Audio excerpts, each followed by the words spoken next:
Today we will discuss about the principles of rule of law. We are discussing this in a context where the basic structure of the legal system, which is based on the rule of law, is in serious crisis.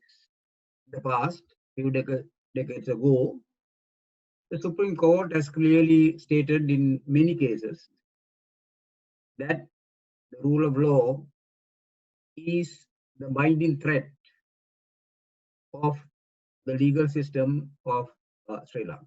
It is not possible to say that anymore, not just now. For a number of decades, particularly since the 1978 Constitution, the very notion of legality, that all actions by the state should be bound by the principle of legality itself, is very seriously under threat. Under these circumstances, it is good to go back to see what this notion is and what are the basics. And to be guided, we do have a book by a former law lord in United Kingdom, Tom Bingham, The Rule of Law. This book is also available in similar translation. Tom Bingham, by the end of his life, realized that the core of a legal system could be based only on the principles of rule of law. He reviewed all the ideas about the rule of law from the past and finally tried to sum up the basic idea in a very readable manner for the ordinary people. It is not an academic book. It is easily readable book, and it was meant to be so. Now, in this book, Tom Bingham give a very short definition of the rule of law, and that is as follows: the core of the existing principle of rule of law is that all the persons and authorities within the state, whether public or private, should be bound and entitled to the benefit of laws publicly made and prospectively promulgated and publicly administered in the courts. This last sentence is of utmost important. The last element of that sentence. It should be administered in the courts. The courts here are used as the courts recognized by the law, and that does not include commissions and other inquiring bodies and things like that, which are not part of the court system. The rule of law, therefore, and the centrality of the administration of law by courts cannot be separated. Now, Tom Bingham goes on to write down the basic elements of the idea of rule of law. One, the law should be accessible, clear, and predictable. Now, the word accessible is of tremendous importance.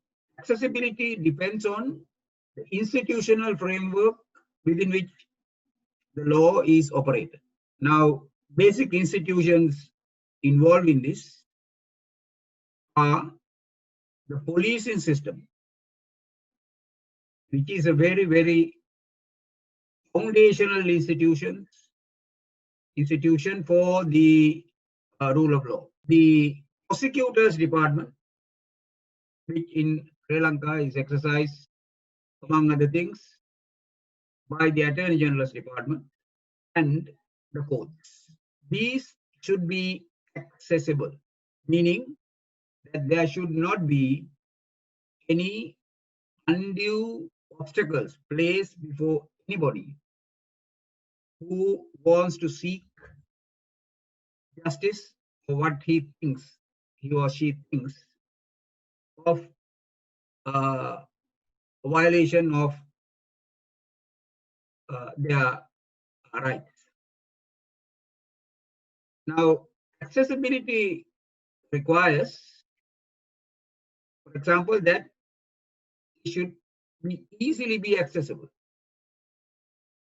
Now, just to begin in a very simple way, if a case in a court takes place 17 years or 20 years or more, even a criminal case, that is a denial of access to justice. Access means meaningful and rational access. Delay of unreasonable delay is simply denial of access to justice.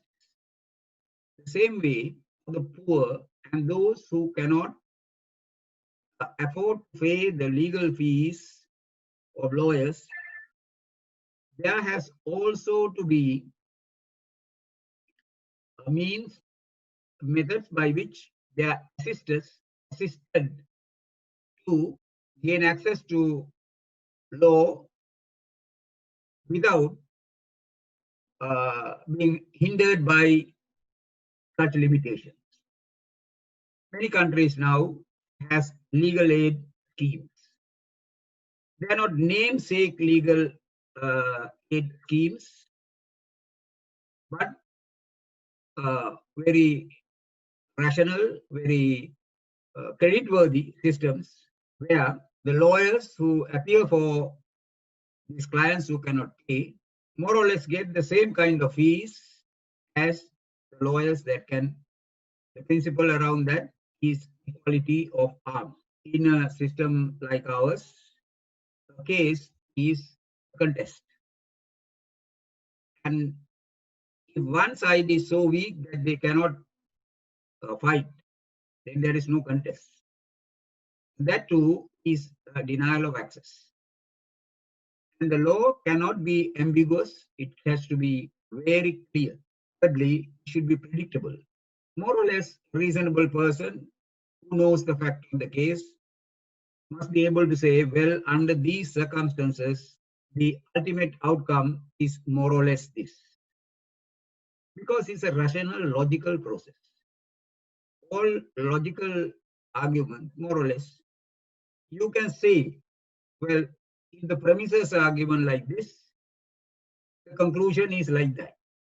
If there are any reasons to doubt the predictability, either by one of the institutions dealing with administration of justice, may be involved in denying justice by either inefficiency or due to a corrupt practice, then the law is not predictable.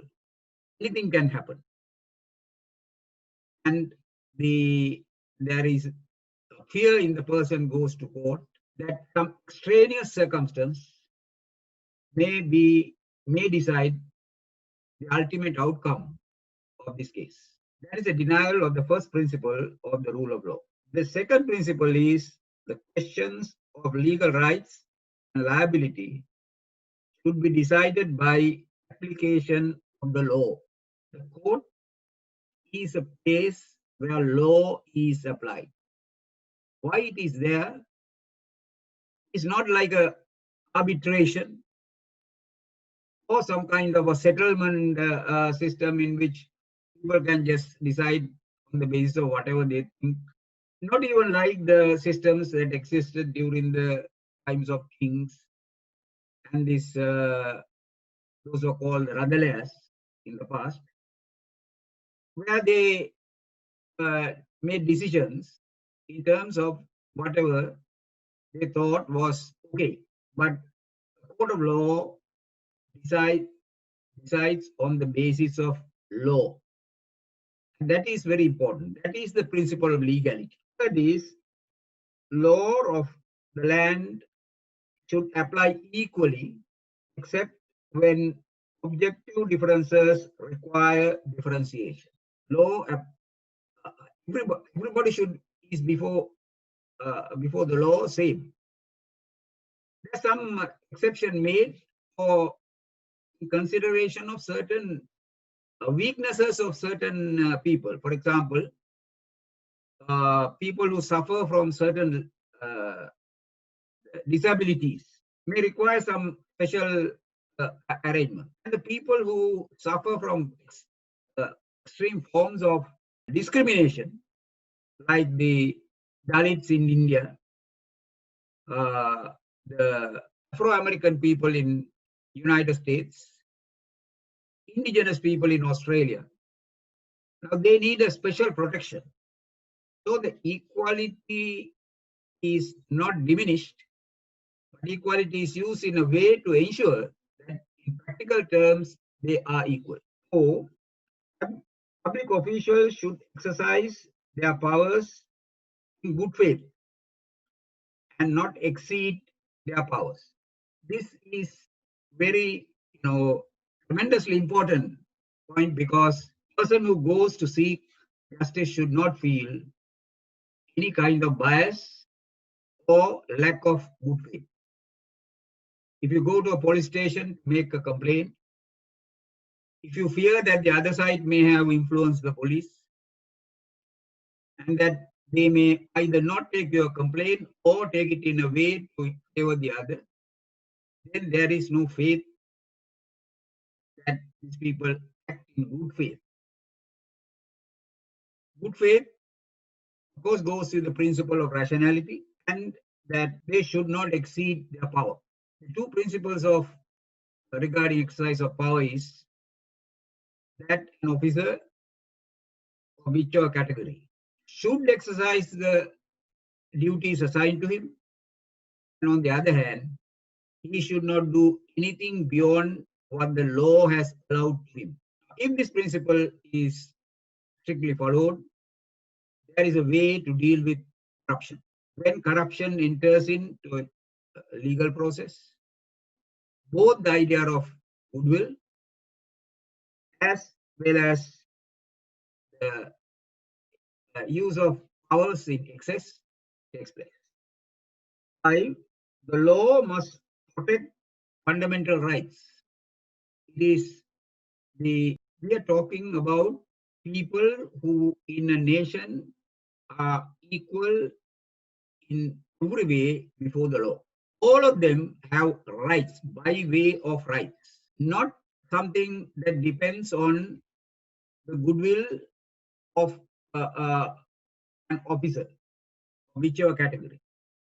In the past, when the kings exercised their powers, they could, take sympathy for this person or antipathy towards another person, and they were at liberty to decide as they wish.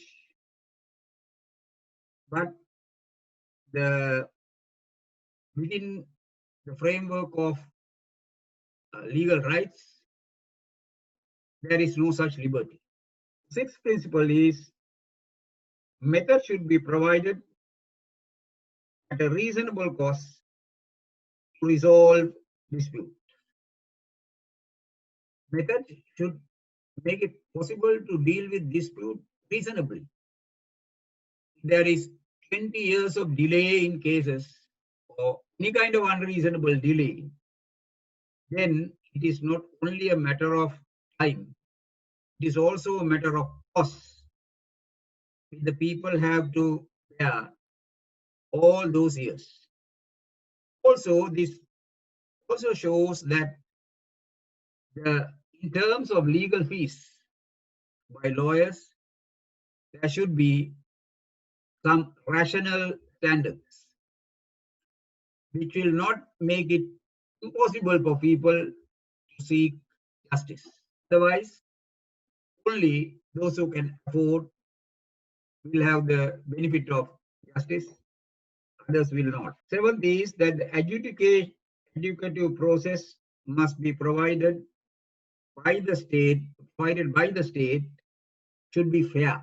See, there are many complaints of lawyers, younger lawyers, that if they are even trying to get bail for some of their clients, unless they find favor with the police, they will make unreasonable objections and prevent the getting of bail. Whereas if they can find a lawyer who have found methods of keeping friendly relationship with the police, whatever that friendly relationship means, then they are favored. The principle of fairness runs through the whole process of justice. People feel that they are not treated fairly, that certain procedures are followed for some and certain procedures are uh, discarded when it comes to some others. Political favors can be obtained at various ways. Now, these are all attacks on the fundamental issue of fairness. In fact, justice has been defined as fairness. Where there is no fairness, then the whole process of rule of law is meaningless. Added to this, Tom Bingham also mentions that the rule of law requires the state to comply with its obligations under the international law. There was a time when people just thought the law is within our boundaries and we can make whatever the law we want. But today, with the world coming very closer to each other, many people having disputes which may have to be resolved in one country or the other. And the knowledge about practices of fairness that is obtained through comparative studies, we realize that the international law is also something that the state should comply. When applying all these principles, one major issue stands out above others. It is that in the practice of law, in the courts, the law should prevail and the freedom, that is discretion, that is available to the judges or any other person who is exercising power at the administration of justice, should be as least as possible. Now, this is the principle that is getting most undermined. The difference between a system that favors dictatorship and a system that favors rule of law is that everybody all the time is aware, what are my legal duties? You are a judge is all the time aware, what are my legal duties? If he is hearing two lawyers from both sides, he knows that what obligations he owes to both lawyers. No kinds of pressures will be exercised on either party in order to deal with various problems. The law is the dominant factor. Discretion is a secondary factor. Discretion is necessary to some extent. For example, in sentencing a prisoner. Now, these limited areas apart, all actions must comply with the law. Now, these areas cannot be changed by making laws on the basis that we have power to make law, because either we have a 2/3 majority or whatever, as it happened in 1978, and to discard these rules. Regarding this, Indian Supreme Court has set an example, saying that a constitution has a basic structure. That is, there is a structure of ideas, norms, and principles which cannot be changed even by 2/3 majority or even by referendum. Those can be done only by a revolution. The idea of 2/3 majority as an unlimited power is contrary to the notion of rule of law. Even a referendum is not about the rule of law. Only a revolution can establish a new set of rules. If they are, that is contrary to rule of law, then the rule of law will oppose even what is achieved through a revolution. So therefore, any understanding of the rule of law should be based on the idea that even the legislature has limits.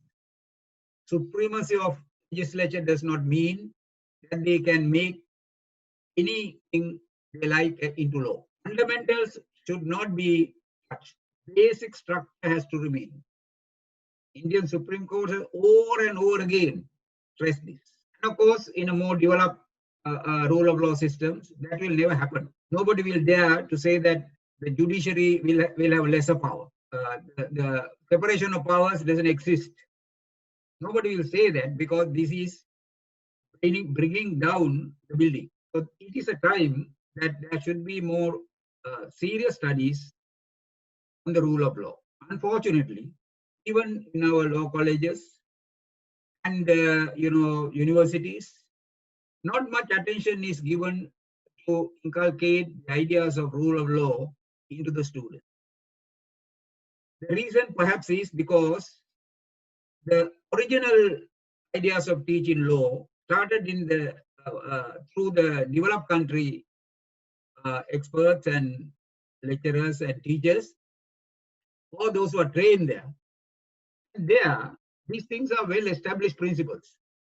Nobody thinks of deviating from these principles. But we are a country in which this rule has been established only in a very short period, after 1815, and that also took a long time to train the people, to get people to understand these principles. So we have really had a very short history of rule of law. It is easy to do away with that. But if we do away with that, we are going back to the principles of a different era in which none of these basic principles had validity. What is unfair was fair then. What is discrimination was not discrimination then. If we go back to that, then we are heading for a serious collapse of the whole fabric of the system which is built on the principle of rule of law.